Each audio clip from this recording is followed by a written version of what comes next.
Brilliance Audio presents Indigo Hill by Liz Rosenberg, performed by Tavia Gilbert. This book is dedicated to John Swenson and all his family, and Worcester friends who generously shared their memory of events long past. In particular, I need to thank the indomitable Ray Slater and Phil Jakubowski for speaking with me at length and answering my many questions. Special thanks to the wonderful May Swenson, Dave Aber, Judy, Kate, Bev, Dave, and Jeff, the Godfather. And sweet John, as you so often say, thank you. Thank you. Chapter 1. Alma Johansson was the most upbeat dying person at UMass Memorial in the rundown Bell Hill area of Worcester. She wasn't happy to receive the grim diagnosis, of course, but she accepted the news calmly, with something like satisfaction, as her older daughter Louisa later remarked.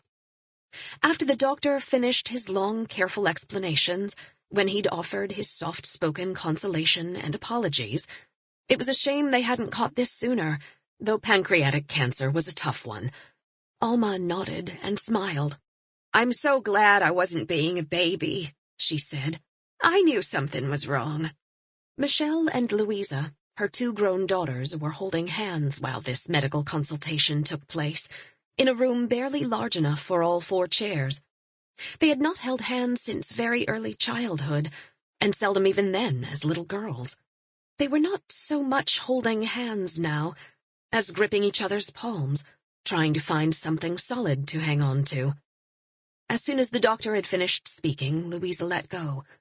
Tears sprang to Michelle's eyes, partly because of the terrible news, and partly from the pain of having her big sister pull away. Alma insisted on going out for breakfast afterward with her two daughters, so they drove to the Parkway Diner, close to the hospital, though she'd had no appetite for weeks. A few regulars sat parked behind coffee cups at the counter, reeking of beer at 10 in the morning. Worcester grew alcoholics, Louisa's husband Art once said, the way abandoned fields grew weeds. Mrs. Johansson and her daughters took one of the diner's high-backed leather booths toward the back. Louisa had been relieved to get in her car alone and drive away from the hospital. Well, you never really drove in downtown Worcester. You crawled along, one in a series of cars trying to navigate potholes and death traps. Sample complete. Ready to continue?